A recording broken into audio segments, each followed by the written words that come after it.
Hello again out there, and thanks for tuning in to Hometown Cable. You're watching What's Going On here. I'm Bob Venn, and this gentleman to my right is Joe Turner. And we finally got around to getting in with Joe. We've been trying to for 2 years. Hi, Joe. How are you, Bob? Fine. We're back to railroading.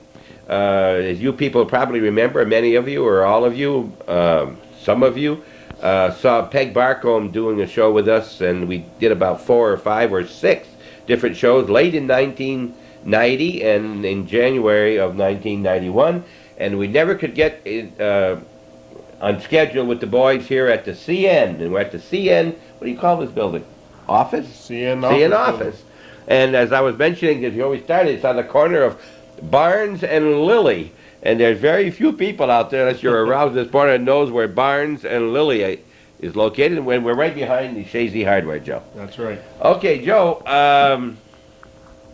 let's talk a little bit about Joe Turner. Where are you from, Joe? I'm from Rouses Point. Born and raised right here. Never left. Well, you live halfway between here. I live up on the Gamelaw Road now. All right. Now, the Turners in railroading are pretty well known in the Rouses Point area. Well, all been with the railroad for All years. been with the railroad. All right. Let's start with your father. My father worked on the Canadian National for 45 years. 45 here, yes. He took an early pension because of being disabled, and he never really got to retire. He passed away before he did. retired. Oh, that's too bad. And then you said your mom also? Yep, my mother worked for the Canadian National Railroad for over 30 years. All right, and then there's yourself and a couple of brothers were here also. Yep, right now there's myself. I'm the freight car inspector here. My brother John is the chief clerk here in the office, and until very recently, my brother Don worked on the section here with Bruce Willett. So that, how long have you been here? 16 years. And your brothers? I think Don had been here close to 18 years, and John's been here 12 or 13. I mean, you're the middle one of the three, are you, in age? I'm the oldest. You're the oldest. Yes. You just took a long time to get a job. Well, I was at Harris. I left Harris to come here. You left Harris to come here. All right. The first thing people would wonder out there, where we say CN, they said, what does CN mean? You said Canadian National. What's a Canadian National or a Canadian Railroad doing in Rouses Point? Well, they've been coming in here since the 20s or 30s. This is a main line between Montreal and New York City, always has been, and in years past there was the Rutland Railroad they interchanged with freight going east, and of course the D&H was the main connecting line here to send traffic south. And they had their own track. The track out there was their own. The CN? Yes. Well, the CN owned their own yard here. In fact, until the sewer plant went up, they owned all this property. And it's either been bought or leased by the village for the sewer establishment. We still own, there's still a small yard out there, and in fact we own tracks that are in old D&H yard, now CP property. They were on a 99-year lease to the D&H, which has expired. Okay. Now, Joe, Canadian Pacific, Canadian National. Canadian Pacific has taken over the D&H operation. That's correct. Which one is the government-owned? The Canadian National. Canadian, it would make sense, but Canadian National is the government-owned. All right. And over the years, railroading in general has, I guess you would say, has decreased, as well as the CN too? Well, it has decreased in volume of freight, but not in profitability. Okay. That's my understanding of it. Even though there's moving a lot less freight, the railroads last year, I understand most railroads, not the CN or the CP, but most of the railroads had very good years last year. Does if I was shipping a freight to Montreal out of let's say Atlanta, Georgia, and it's going to come up, would I decide which railroad I want to send it on, or is that decided by? It would basically be the shipper would decide how he wanted it to go. Okay, so the shipper will decide that once it gets to Rouses Point, how do I decide whether I want to go D&H north or do I want to transfer it to CN? What the shipper usually looks at is which railroad goes to my point of destination. If the CP goes to that point, and naturally they're going to get on the CP way down the line, they're going to stick with CP right to the point. But when they get to this point, if the freight is going to a CN destination, it would interchange to us and go north on the CN. Okay. Now this is going to be a little tricky. I don't know what question to ask, except that I understand there has been some change in the operation or the what's happening in Rouses Point as far as the CN is concerned. Can you enlighten us on that? Tell us what Yeah, you're well, not able to. In August, till August, we had 5 employees here. Like I mentioned, my brother Don and Bruce Willett. And their rights on the railroad were bought off by the Canadian National Railroad, which they gave up all rights to anything, any benefits or anything for the railroad. They were given a severance pay, and the other 3 employees here have been offered similar buyouts. And needless to say, we've refused, and it's in negotiations between the company and the union right now.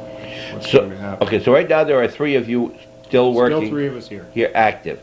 And what do you physically do here now? And so you don't only work in the office, you go outside and handle that's right. freight? As a freight car inspector, the cars that come in from either direction, I physically inspect them, walk around them, and look for any defects, AAR or DOT defects that may be on the car that I can repair here. And, see, you start mentioning those initials, AAR and DOT. DOT, I guess, the Department of Transportation. And you've got all kinds of laws here, Bob. Right. And they have, when cars are interchanged, they have to meet certain criteria before they can be offered to another railroad, or else the offering railroad is at fault, and that would be the railroad that would be fined. The brakes are especially important, of course. You know, if a car... Okay, how would you check the brakes? You're not going to physically see if they stop it or not. When the train comes in and it is offered an interchange, it is left with the air on. And, you know, of course, railroad cars are all air brakes. When I inspect the car, if the brake shoes have backed away from the brakes, the piston is in, that tells me there's no brakes on this car.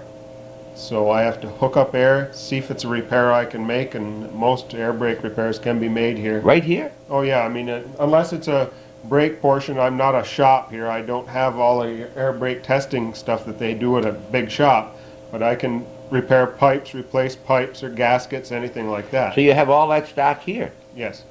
I would assume there's only so many things that can go wrong, and you don't have to have 300 parts. That's right. Right? That's okay, right. Over the years. And what do? Do you repair it right on the track, or do you have to roll it in next to your building, in the building, or? Well, usually my building is that little brown building you can see out there. Right next to that big tree right over there, the one with the white ridge around the top, yes? Right, and the train crew will usually move a crippled car down in front of that building so that I can use my welder on it or my torches, or I have air lines that run down to it. Right. When would the last time that car have been inspected? It arrives here from Canada, it hasn't been... It had been inspected in Montreal. Before it left. Departure. That's right. And something could happen that quick. Well, of course, it's got to happen sometime. Well, right? you know, when you're inspecting a train, especially up there, those fellows have a lot of cars to inspect in a day, and with the manpower being cut all over, there's less and less men to inspect them. So, just human nature, you'll miss something, the next guy will pick it up. Okay. You know? How many cars would you say that you inspect in a given day now compared to 6 months ago? Not very much different. The CN runs in here 3 days a week. They run in on Monday, Wednesday, and Friday, and they can have anywhere from 10 to 30. You don't know how many cars are going to come in. That varies day to day. And like I said, since the sale of the D&H to the CP, southbound cars, or northbound cars, excuse me, which are going to Montreal, are going more and more up CP lines. When a railroad is handling empty cars, which was the bulk of the cars going through Rouses Point on the CN, they can hold on to them and ship them up there on their line if they want, because there's no money involved. There's no money being made on those empty cars. And the CP has chosen to do that. They send the empties up their lines, and I think the main reasoning behind that, they would love to see the CN closed at Rouses Point. You know, it would eliminate all competition for them. Okay. We're talking with Joe Turner, and we're in the office of the CN Railroad here on just off Lake Street in Rouses Point, New York. And We hope you'll stay tuned because we're coming right back.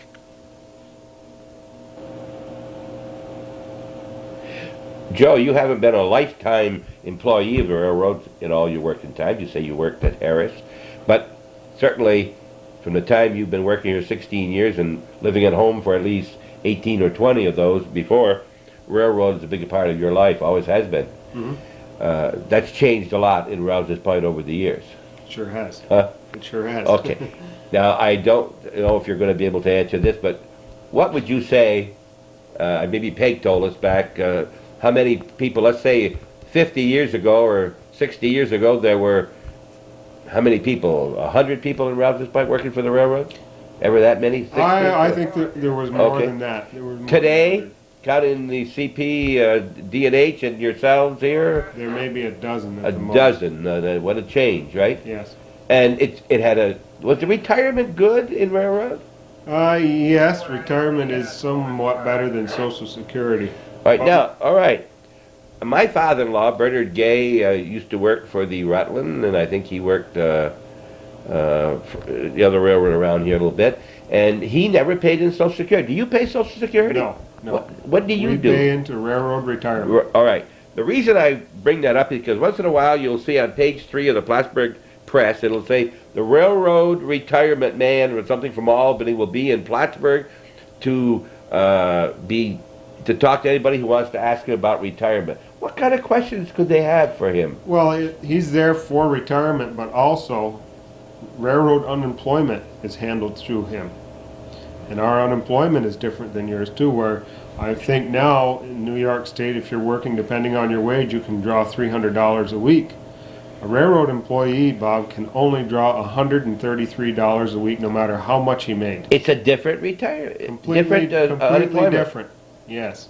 Our unemployment, and that's a shame, $133. Can't do And much it's- today with it. Yes. You know, I mean, what's Yeah. that? That's about what some people are making in a day. Yeah.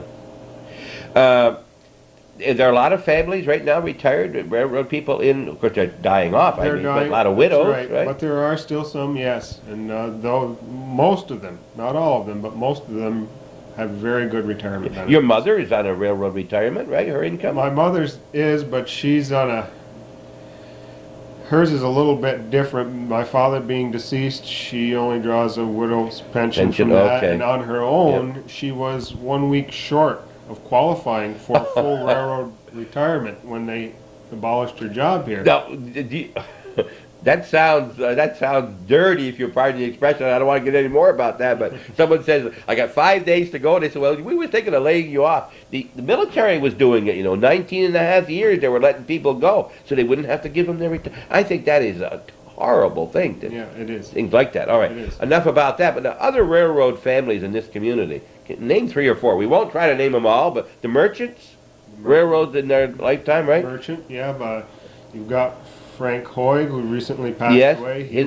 He was here close to 50 years, and Paul Malloy, Yeah. he was here 50 CN? years. CN. Okay, well, who else were in? Okay, some of the others. Carl Johnson, he's in Scioto now, but Yeah. he was here well over 40 years. He retired from here. And there's a lot of people in the village that worked here at one time or another. There's Freddie LaBounty worked here. How many did they have at one time? Did they have more than the 6? Oh yes, at one time. Well, in fact, in my department, Warren Palmer was the head of motor power and car equipment here, and he had 26 men under him at one time.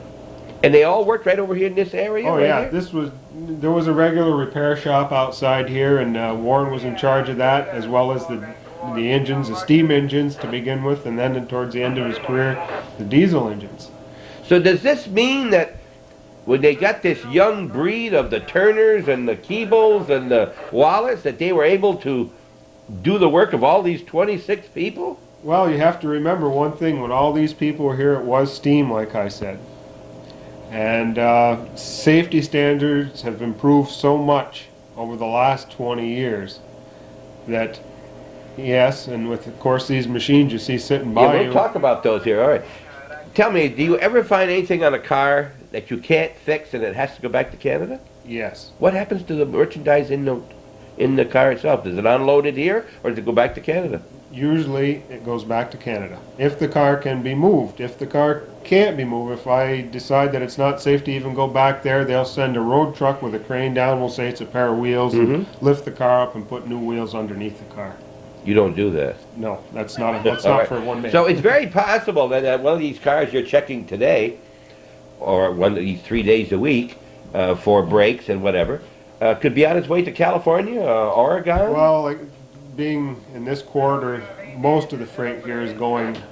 Okay, so otherwise they might cross the country with it and then go down? Yeah, well, usually when they're going out to California, the car stays right up in Canada. Okay, in Canada, right? It doesn't come down keep it here. in Canada. Most of the freight that's coming through here is bound for the southern, eastern United States. Okay. When we drove in, we met a truck. We thought it might be you at first. It looked like it was a railroad type truck, and it said CV. Now, the only CV I know would be in Vermont. Yeah, that's right. That's central? Well, here in Rouses Point now, too. Oh, well, what do you mean by that? Central Vermont is in Rouses Point? That's right. After years of not running into Rouses Point since the demise of the Rutland Bridge, the Central Vermont Railway again owns property here. In fact, on December 31st, this yard was sold by the Canadian National Railroad to the Central Vermont Railroad. Which, The property, not the operation. The operation, the property. The tracks out here now are repaired and maintained by Central Vermont Am I Railroad. sitting in a CV building now? Yes, you are. Technically, yes. Technically, you are. But I'm also sitting in a CN because many people out there know that CV is now part of CN. CV has been part of CN for a long time, but they're different identities. You know, they have their separate identities, just as the D&H is a separate branch of the CP family. Your father, your grandfather, would be very surprised if they could appear here today and know that there's not a U.S.-owned railroad in Rouses Point anymore. Is that correct? I'm sure they would. That's all That's right. Canadian-owned, basically. Yes. It's all Canadian-owned. All right. Equipment. Well, first of all, this is a very unusual telephone. That doesn't belong to the Champlain Telephone Company? No, that's the radio that we use to contact the trains, Amtrak, and freight trains coming into the yard, and there's different channels You there. can talk to the engineer or... You can talk to the engineer, the conductor, or any of the crew members. You can? Yes. Okay. It's got a range of about 25 miles. We can talk to St. Albans on it. You have a walkie-talkie with that too when you're Oh, out? yeah, we do. We have a When you leave here? radio right here. Okay. And That works right along with the same That time? works with that, and it's got, this only has a range of about a mile. Okay. We're looking now here at some equipment. Yeah. You watch TV when you're not working? Is that the idea here? Well, you wouldn't watch much on that. This is a one-piece machine, Yep. and That's- it's a computer? That's tied into a mainframe computer in Montreal, and information for trains going both ways are fed into that, and it goes right up to Montreal. Years ago, it used to be a lot different. Everything was done in books, record keeping and such, and now it's done through that. And So you don't do much writing as such. You don't have to. clerks do all of their work Right on here. on there. Okay. Now, when you say clerks, when there were 6 people here, let's say 2 years ago when we were doing the rest of Rouses this point, what did that comprise? How many office staff as such?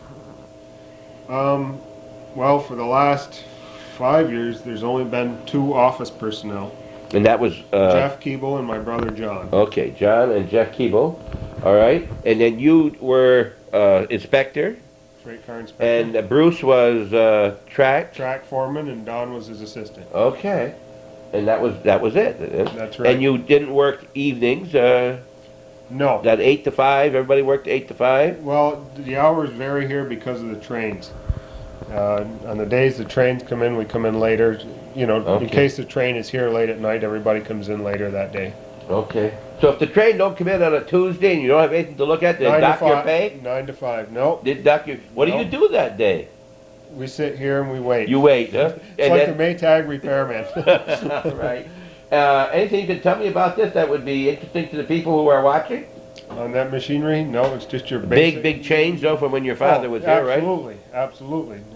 Just in the past 10 years, the change has been. Mm-hmm. You've got a relatively long building. This building is Must be better part of over 30 feet long, right? Yeah. Narrow, but Well, that room down there was meant for the crew when they come in on the train. There's a refrigerator and a stove in there, and they can, okay. have their lunch or whatever. Oh, now you mean do they have their own engine? Bring these cars in here? Yeah, of course. Oh, okay. Then they would shift the cars onto the D&H, and the D&H would carry them on. The CN pulls the cars in, leaves their train. The crew comes down here to eat. The D&H hooks on with their own power and pulls the train into their yard. Okay. All right. Things are changing, and of course you got to remember that when you see a train, when you're waiting at a crossing, there's probably 25, 15 to 30 different train companies that own those cars. Oh, yes. Right? At least. And they're paying something, they're getting part of that, and the engine pulling them. The engine pulling them is the one who controls. What it is, when a car is shipped, I believe they look at the amount of mileage over each railroad, and the freight charges are divided accordingly. If it's going 100 miles on, we'll say the D&H, and only 10 miles on the CN, of course. So the engine is pulling it gets a certain amount, and when he rides on somebody else's tracks, he pays them for the use of their tracks. That's right.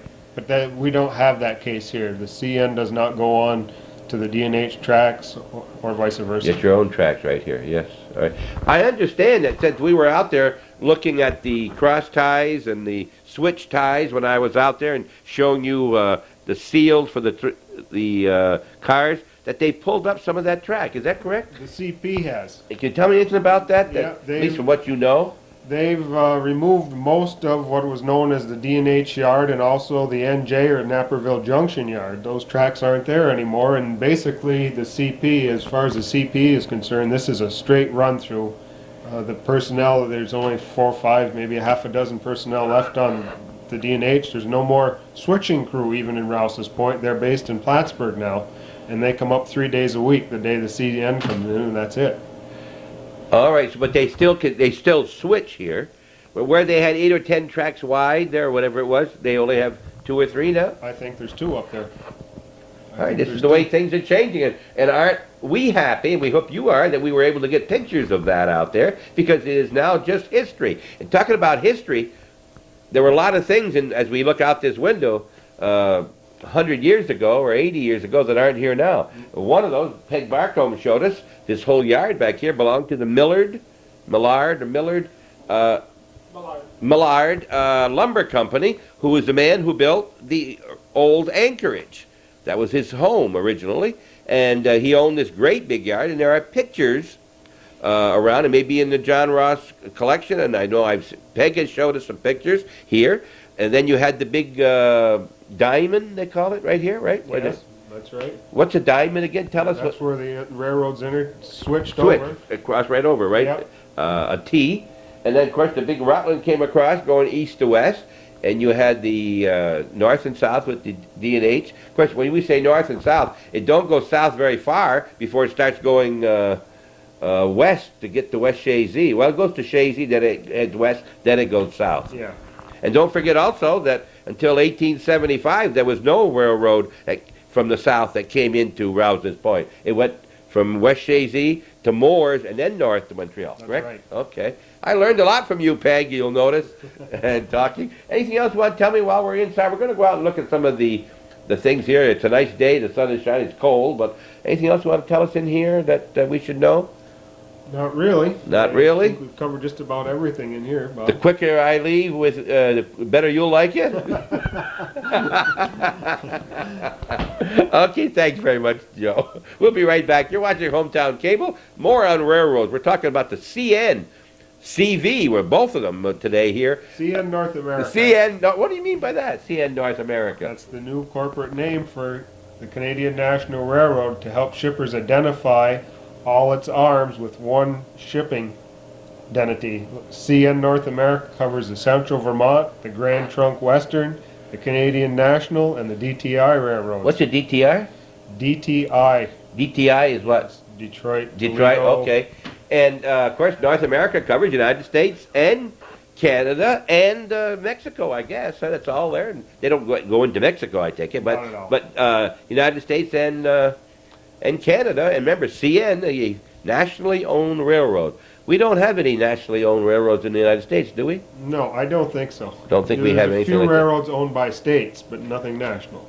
Okay, and it's really switching. Years ago, railroad built the West. Railroads built the West, killed all the buffalo. Well, the people went out there hunting, and we're going to take a break. Thanks much for watching.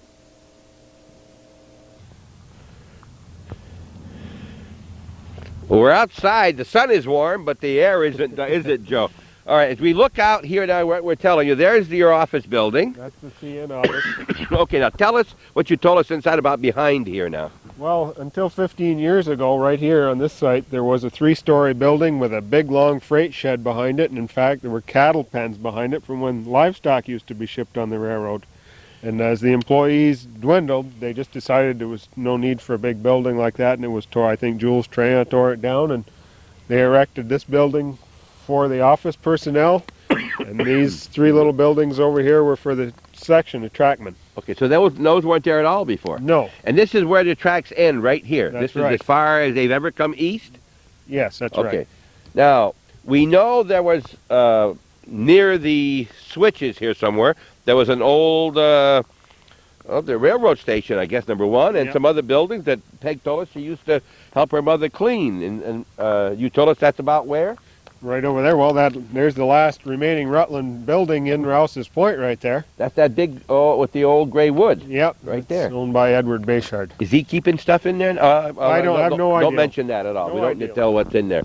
All right, but that, how do you get to that? From You go up Pratt Street? Bayshard Lane, okay. right by the fire station. All right. So the railroad track then ran between us and that building, right along the side here? Yes, On this side of that building.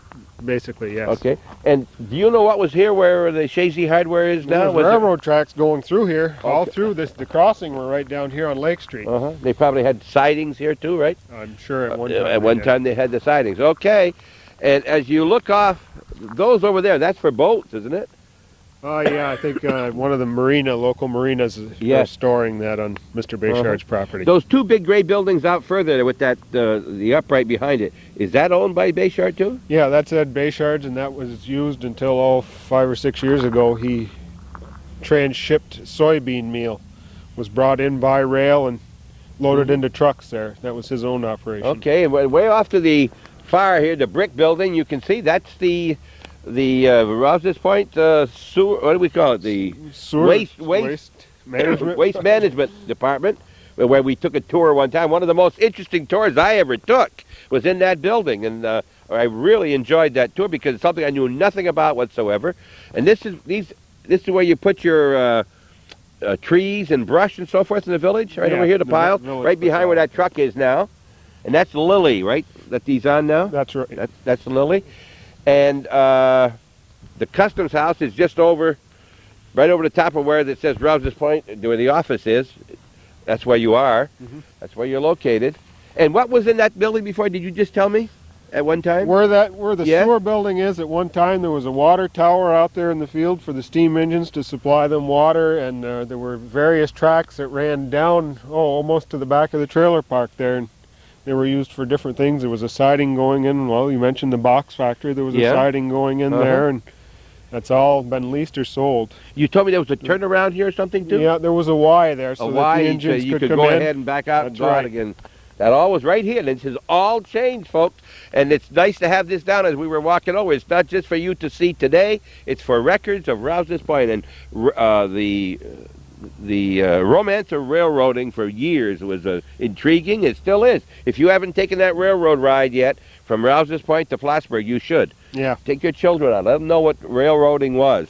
All right. And anything else that you do out here? Now, what did you say that Bruce and your brother did here? Well, that's their building. There's equipment stored in there, and their job was to maintain the tracks and maintain the yards. The tracks and the what do you call the switches. And the ties. Make sure there was nothing that was going to be dangerous. That's right.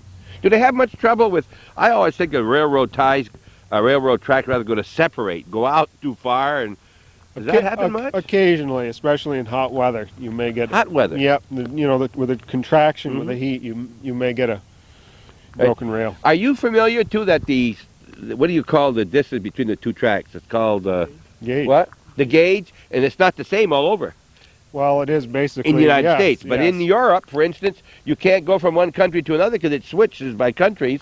So you have to switch onto their railroad. Probably that's done for that reason. Mhm. Okay. There's a stop sign here even. You see it right there at the end of the tracks?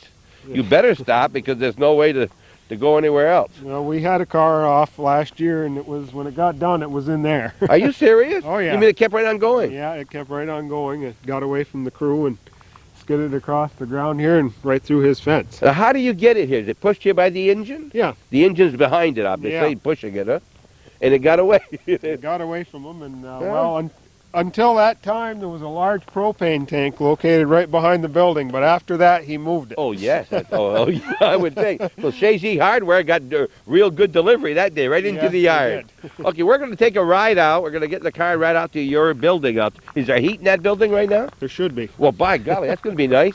You might just show us some of the things that are out there. We'll be right back. Thanks for watching, and we're at the CN Railroad spot. The what do you call this? They own all this land, or CD? CN Yard. CN Yard, and they own the land. You said where the waste management now is. I don't know if it, I believe part of that is sold to the village, part of it is leased to the village. Okay, we'll be right back.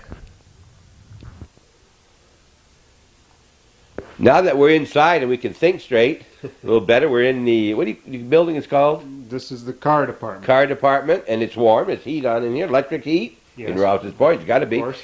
We never did mention your father, your mother, or your grandfather's first names. My grandfather was Lawrence Turner, Yes?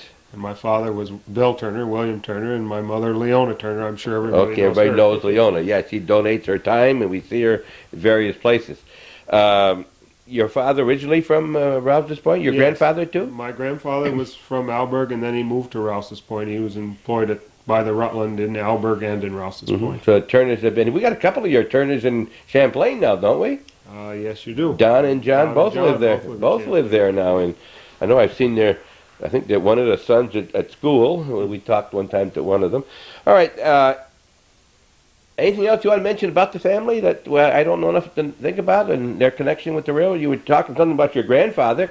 What did he used to do, you say, about bringing people to lunch or something? Well, he used to take trackmen or crew members from Rouses Point over to Alberg on a little steam jitney. Now, he worked for the D&H. He worked for the Rutland, so he was bringing All right. Rutland people from Rouses Point to Alberg. Okay. And this is a story that was handed down to me, so I don't know all the facts, but he was bringing a crew. You're proud of it, not ashamed of it? Yeah. Okay. I'm not ashamed of it. All right. He was bringing a crew over to Alberg, and of course, then they didn't have radios, and it was all done with telegraphy. Mhm. They were given a clear shot over to Alberg, so they left Rouses Point, and they were out on the bridge crossing Lake Champlain when the train was heard blowing its whistle and could be seen, and the men and my grandfather tipped the jitney off into the lake, and it's still there. I mean, What's a jitney? it was a small steam engine. Was it was? Yeah. It was a small.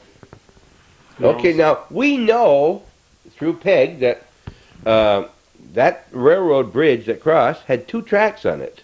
Yes, that's right. One inside the other. You couldn't cross two at the same time, but there were the two outside. I'm sorry. They were made with two tracks. Hold us just a second, maybe. Two tracks like this, and another two tracks that ran like this. So you didn't have to have. They weren't like this. Is that correct? I don't know. I think they went like this, and you use these two, and or you use these two, and they were owned by different companies, correct? Mm-hmm. Now, one of them was the CV, the Rutland, CV and the Rutland. and the Rutland. All right, and they each had their own track, kept track of their own tracks. Now, you mentioned you can do certain repairs here, Yes. and the big thing you were mostly interested in is the brakes. The brakes. 'Cause that's what our Brakes and safety appliances, Safety. ladders, anything to do with safety as far as a trained crew member or anybody would get hurt on, you know. If you're- Okay. Is there much trouble with people being out in a railroad yard that could get hurt? A stranger just playing out there or anything like that? Is there any big? Well, a problem? there is a problem, yes. Of course, it's dangerous to be in the yard because if a crew lets a car go and it's rolling under its own, just a shove, they let it go, and it's going down on a batch of cars. If you're down on that batch of cars when that car hits, if you're anywhere around, you're going to have the daylight scared out of you in the least, or you could be killed and crippled. Yeah. What about fingers? You got all your fingers? I have all of mine. That's the dangerous part, right? Well, it's not like it used to be. It's funny. I'd located some old railroad union publications from the 1910, 1915 up I think through 1920. And what struck me the most in there were the ads for artificial legs and limbs. It was unreal. Yeah. And just seeing that many ads, you knew in those days there was a lot of people injured on the railroad. And today the safety standards are so much better that I'm glad to say I've worked here for 16 years without a lost time accident. Great. Okay, now tell us what these are. Okay, these are... we can't visualize, but... no, these are hanging underneath the car. I'm sure anybody that's waited at the Pratt Street crossing has seen hundreds of them. And these are the valves that operate the brake system on a railroad car. Of course, the air pressure is created on the engine and it's pumped back through the cars through these valves. And with an increase or reduction of the pressure, the brakes are applied and removed from the car. No moving parts in any of these? Just the valves inside. The valve moves up and down. All right. Okay. Inside. Okay. And you said once the air goes through these, it runs through pipes. To this is a piston. You can't see it very well. This is a new reconditioned piston. This comes out to about 12 inches. It should be about 7 or 9 inches depending on the brakes. It pushes on a rod, which in turn pushes other rods with the use of fulcrums and puts brake shoes in contact with the wheels, which stops the car. Okay.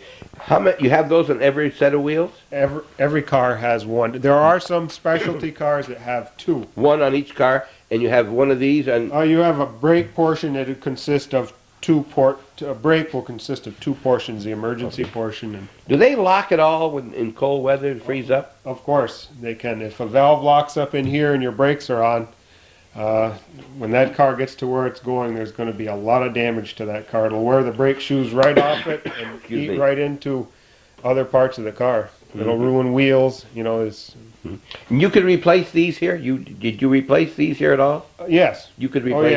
I get them and they're remanufactured for the railroad, and they're stocked in St. Albans at the CV stores department. And when I'm testing a car, if I need a portion, that's why you don't see a lot of stuff here. Something like this, I hop in the car and go get it. Okay, so you don't usually keep an extra one. It's too expensive a part to stock. Okay, all right, and you can replace this too. Yes, that type of thing you could do, and this. It's not a steering wheel. I was going to say it looks like a steering wheel for a boat or something. It isn't. No, this is the other part of the brakes on a car. This is the hand brakes. It's used to stop a car independently. You can stop theoretically a whole train with one of these just by you turning the wheel and it instead of the air pressure pushes the brakes, this pulls the brakes on and the shoes are brought to bear against the wheels and it stops. Is one of these on each car? One of these on each car. Up on the top? Up on the top on some cars, down on the bottom on others. You'll see these, and here is what it is. You see there's the what do you call that in the middle there? That's the place for the rod that you drive to do these things. And this is the right side up, by the way. And I was going to say it catches a lot of water, but well, usually they're on a car like this. Okay, they are that way. They're on a car like this. The ones you see on a caboose, we'll say like this, are smaller and they're round. I think. Right. Yes, we saw one of those. We were at Larry Marnes' operation, and obviously you do some welding. Yeah, we do, of course, box cars, any type of railroad car, there are no nails or screws or anything. Everything is either riveted or welded in place. So the welder comes into play. Well, this is either new or you haven't used it much. Which is it? This is new. This is new. Yeah. And you even got the storage bins to go with it right here. Yeah, well, that's just same color. Yeah. All right, right behind you, if you would, you showed us one of those, that point, that part that's sticking up right there. Maybe you could tell us what that is? That's an uncoupling lever. And of course its name tells pretty much what it is. It's used to disconnect and connect railroad cars. Okay, in fact, I think maybe Peg or somebody had mentioned Miner had made some. Yes. I think his coupler. This goes with that coupler. I mean, this is. And this uncouples it. Uncouples it. So you carry this when you go out there? Or is there one on? There's one on every car, on each end of the car, and these are here as extras. When you get out there, if they're bent, mangled so much that you've got to replace them, you can replace them. Okay. Now, when it says stretcher and there's a cross, does that mean is that really for medical? Yes. Medical stretcher? Yes, it is. And don't ask me how I'm going to carry myself out of the yard. No, or get up there to get it when you don't feel good. That was here when I came here, and it's still here. I thought maybe it'll when be the here car after I'm gone. I thought the car wasn't big enough. You stretched it or something, but it really is a stretcher. Yep, that's a first aid stretcher. All right. And as we're looking around here, of course, we got the welding rods. That's nothing that's unusual. It looks like the old sparklers for 4th of July. And tell us about this. The blue lights? The blue lights. Well, I mentioned these are for safety.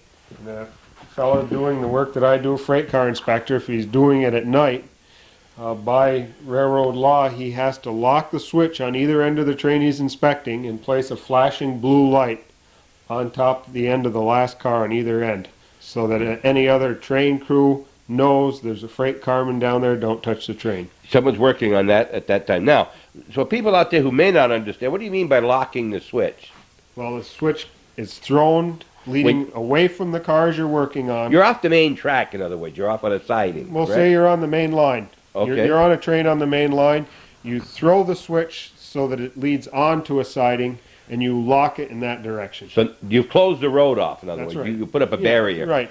And you've locked it so no one else can open That's it by right. We mistake. have blue locks also that go with the blue lights. So okay, you use different color locks? Yes, the carmen have a blue lock. Do you remember us seeing some yellow locks, different colors out there? And I wondered why you had, and there was some different, there was a red and a yellow switch. I guess that's main line. Yes, that's directional. That has nothing to do with it. But you'd have a blue lock to see that don't move it, there's someone working. That's right. And also, if there's an engine on the train you're inspecting, you have a blue tag that you go in and you put on the throttle so that the engineer knows. Safety, this over a number of years, they've developed these types of things. All right. And we were talking about, you must have some pretty big things here. Look at the size of this Well, you have a lot of vice here. A lot of straightening, Bob. You know, handholds and ladder treads are safety appliances, and they're bent regularly. So you've got those in here and you straighten them out. Okay, well, here's a very unusual looking specialty item. Well, that's a pigtail. Of course it is. This goes. Well, you can see the curve. Yes, I see it. That goes with the uncoupling lever. Uh-huh. This connects onto this, into the coupler. And when you're throwing this uncoupling lever, this pulls up on the knuckle and unlocks it so the cars can be disconnected. You see, when you put this on the side, you say, well, you won't be interested in that. And I am, because I've never seen anything like this. Very special. It's round, but then it's flattened on the other part. That's just some of the things that are here. Those are air hoses for the... Yeah, those are still used every day. Show you one. This is part of the braking system. It interconnects. There's one on each end of every car. And this is the way the air pressure goes from the engine to the other end of the train, and that's where these brake portions get their air pressure through these hoses. Well, now, when you say the engine, now, if the engine isn't running, does the air stay in there? Yes, the engineer can, as long as the angle cock, which is I've got some out in the yard. Well, anyways, I don't have one here. Okay. It's a lever that it's thrown, it shuts the air off on the back of the train. When he sets the brakes will remain on unless somebody bleeds every individual Even if car. the engine is off? That's right. Okay. All right. Is this something that is used on a train? Is that a step material or something? This is a end of the car brake platform, and this is what you stand on when you're using this wheel. Okay. Now, mean anything? These are just standard Clamps? banding. Okay, for banding. All right. Well, anything here look that's interesting to us? It's going to be a little harder here because of the window. Well, here's something you might... Oh, we know what that know is. what that is? Well, yeah, but why don't you tell us again? I have one with a wooden handle. That is a wooden handle. These are wood, yep. Mr. Rosenberger. Boy, I wish I had Calvin's recall. Yeah, Tom Rosenberger showed us, and we didn't, I don't know if we had a full one. We didn't move the whole thing very much, but he showed us how it worked. It's called the I don't know what I move the car with it. We call it a go-along because they got what they call the come-along. You got any come-alongs in here? Yeah, I do. We'll show you. Okay, but this is used to put underneath the wheel to push the car. to push the car. I never saw it with the leather. Push the car. And it moves the car by hand power. And you can move. I've had some cars that were loaded that I couldn't move, but most cars, two guys, one on each side, is going to roll it with these. Yeah, you can roll it, I mean, a number of feet. Oh, yeah. Of course, it's not to move it from off a siding onto another one. That's not what it's for, right? No, it's just to move like I use them to move the car where I can jack better. Or. And yes, we have seen one of those, and I happen to say, I saw them at we saw one at Earl Parsons, and I think we saw one at Larry's, and I have one. Now, this is a very unusual... Okay, this is this was custom made up in the Montreal shop, and it's simply a... Did you put it this other way so we can point it toward the camera here? All right. Okay, it's simply a bar that is used to straighten handholds and ladder treads. It's made so that when you put it on the ladder tread, you're bearing directly against the back of the car. Because like I said, there is a lot of damage done to those. This is nothing you could buy. This was that's a homemade. I was going to say it looks like it's homemade. All right, then there's another come along right here, or go along, whatever we want to call it, just like the one we saw, but it doesn't have the bigger grips. And is this another one? No, this is you can leave it. This is called a slack adjuster. On the bottom of a car with the brakes the way they are made, I told you there's fulcrums and levers. There's a lot of wear there, and with wear and time, you have bad brake system. This takes up slack automatically as it is. This rod, this part here, extends and contracts with the use of the brakes. You don't have to replace tracks very often, do you? I don't. Does anybody replace tracks very often? Do they get damaged enough to get worn? They get worn out. They do? Oh, sure they do. Sure they do. And now the Central Vermont Railway will be managing the tracks here. Uh-huh. Here's something that you don't see much on cars anymore. Okay, you used to see these on the end of every set of wheels. Yes, were you oiled? Is that the oil? The oil boxes. Again, let's turn it so that he can see it this way. There was a box on the truck side, and that's where the wheels are. And it was This is the bottom right here, right? No, this is the door. Okay, but it lifts up this way, Lifts up this way. Yeah. And inside there was a pad, a heavily oiled pad that went right against the axle. The oil was kept to the top of the box level, and this kept everything lubricated and reduced friction. Now they have sealed roller bearings, and there's no more. These no more of those anymore. These are here just, occasionally you do get cars. So you don't go around the big long oil can anymore that was 2 feet long, very little. Yeah, they were 2 feet long, the old things like that. Of course, we're looking around here. I'm looking for something that might be a little unusual. This is, again, goes with that pigtail I showed you earlier. Okay, yeah. This is part of a coupler. So it's a tool. No, it's a part. This is an actual working part. This is inside your knuckle. Okay, so you have one on every train and you have to replace one. Each end, yes, and they do wear out. Okay. Yeah. Okay, anything else that you can think of here that we might want to see, or you could tell us about? You got a little office in here where... Yeah, that's just my office. Okay. So you spent most of your time out here during the day? Yeah. Or do you spend it when the trains is in? When the train's in, I'm here usually. Until, I don't know, 6 or 7 years ago, there was another old building on this site. This is a fairly new building for me. It's way half the age of the other ones.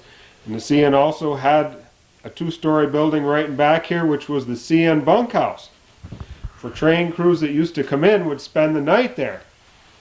And they kept that heated and refrigerator in there until, I'd say, about 1983. That recent? Yes. How many people could you sleep in there, keep there? A lot of locals stayed warm in there when they left Garmin's bar. That didn't do the hauling any good. It was set up for 6 men to sleep. Is that right? Yes. And in 16 years I've been here, I only remember one engineer that stayed in there. The crews would go stay in the hotel. Okay. I was going to say, was there a round table with cards on there also for these people that yeah, there was. were in there? I would think there were, yes. All right, we're at the CV or CN, what do we call it? CN... Car department. No, but overall, North America. North America, and we're in the Rouses Point division here, and we're in the car building? Car department. Car department. And this is the car department manager, Joe Turner. And he's been very good, kind to talk to us, and we're going to be working our way, I guess, back up to the other building and see if there's anything we can think of. If you want to tell us about anything you've done, any unusual stories you can think of that have happened over the years, like your grandfather going off with the little engine into the lake, or none really. Nothing that you can think of, huh? That would just a lot of colorful things that gone on in the road. That but you wouldn't want everybody out there to know about it, right? No, that's right. Okay, we hope you're enjoying. This will probably be one of our last railroad coverages in Rouses Point. Now we've covered all the railroads that have been here. Of course, with Peg, we did everything, and then with Mr. Rosenberger, and we took a ride with Earl Merchant's sister's son, in other words, his nephew. Mm-hmm. We rode in the front of that Amtrak to Plattsburgh, and that was a great thing. And we see that, I see that when Calvin opens up the program at night, and we see that big curve, and as the train headed in, that was just a delightful trip. And I really enjoyed that. We had a lot of trouble getting to do that, as much trouble as we've had getting to see you here, Joe. Anything else you can think of at all? Nothing here? No, not really, Bob. So the cars still come in right up to here? And when they come in? They bring it right here? I can show you. Okay, we'll go outside. You can show us where they come in. Okay. Stay tuned, please. We're outside the building and looking at some of the tracks. We certainly know that middle track isn't being used. No, that track there, Bob, is what was called the wheel track. It hasn't been used in years, and probably since there were so many people here, maybe 20 years ago, that was used just to store wheels, sets of wheels. Okay, let me get over here. Yes? That's a wheel track. That's all it's for. And 10 years ago, they needed ties, and they took the ties out of here. When the cars need repairs, they're brought into me on this track, and the second track over. Uh-huh. And of course, this track here also went to Mr. Bayshard's grain operation. Right into the operation, yep. How long would a car be here? You always get rid of it same day? Next day. Next day, all right. Next day. That track over there next to Calvin's car, that's where Decato Brothers now unload spring and fall over here. They did quite a lot of business with us last spring. Fertilizer they have shipped in. Okay. And they try and ship right cars next to in front of his car. Yep. All right. Now Calvin also asked you as we were coming out here that you were talking about all the employees the D&H had right over here before. What was that again? Well, right where that tank is. The first tank right here. Yeah, yes. There was a building there, a two-story building, and that was the D&H car department's building. And when I started here 16 years ago, that ran 24 hours a day, and there was 7 or 10 men that worked out of that. And as you can see now, since the CP took over, the buildings are all gone, and there's nobody there. Yeah. The other thing he talked about, and all the people working, there were 3 railroads out here, right? That's right. Or 4? There were 3 coming. 3 coming in. There were the Rutland, the D&H, and the CN. And the men were all intertwined. Are they all from the Rouses Point area of Vermont? Mostly, yes. Any friction between the members? No, there weren't. Everybody got along well. You picked on each other a little bit, and but jokingly, right? Fun, right? It was yes. What's the tall tower for that we look at over there? It's a radio antenna and lights. And the lights come on when it goes out, because that was the main switching area was right there for the D&H, and that helped light the area for the train crews. But now, like I said, you can see there's only 1 track left in their yard over there. There's not much switching going on. Yeah. Is that a little building under the tree, under one of the poles way down? Is that a bathroom? No, it looks like it. But that's basically got the same parts I've got here in the building, only out there where they're more handy. That's over on the D&H and their Carmen. That's left from when they had Carmen. And the other little building there has a huge air compressor in it. And that gives us air when we have to work on the brakes when an engine is. So when you had material like this here, they had a building similar to this. Right. Did you ever loan parts between each other? Absolutely. Oh, yeah, you do, huh? Just like grocery stores do that. The drug stores do that. They go borrow and they pay back later, right? That's right. And you did do that. Oh, sure. Sure. In fact, there was a time when the D&H was under Mr. Mellon when they had a very poor supply of tools, and especially brake shoes, which are used daily. And I know they were getting a lot of shoes from me. Okay, well, Joe, thank you very, very much for talking with us and letting us complete the final railroad here with the CN. And we hope your tenure with the CN is many, many years to come, and that you can retire from the railroad like your father and your grandfather has done. Your brother at this point isn't. I guess your one brother is still with you. Yeah. John is still John's with you, still and Don is no longer here. Right. And keep your fingers. Aren't your hands cold? You wear gloves when you're working out here. Yes, I sure do. You rather have summer than winter? Yes. It must be tough out Working here. outside. It's tough out here. Yeah, Because you can't bring it in unless it's broken, right? that's right. It's You going to be check an it. awful small part of your work out on the ground. Okay. You're watching Hometown Cable. Programs called What's Going On Here? I'm Bob Then. This is Joe Turner, and behind the camera, Calvin Castine, Hometown Cable himself. And if you haven't already become a member or a patron of Hometown Cable, please consider it. Thank you for the last lady who gave me $15 the other day. She saw me in behind the Grand Union building. I was walking. She said, here, I've been wanting to do this. And there's many of you out there who say, we're going to do this, but you just forget it. And if you haven't done it, why don't you consider sending $12, $15 in to keep hometown programs on the air? Okay? It's not to pay my salary. I don't have one, but you do have to buy a lot of things here. And Calvin's still one of the Castines that eats. Tune in every week, every night, as a matter of fact, at 1:15, 4:30, 8 p.m., midnight, and 8 the following morning. 5 times, 3-hour shows. And if you something you want to see, tell Calvin or I about it, and we'll see what we can do. Thanks again, Joe. Sure, my pleasure.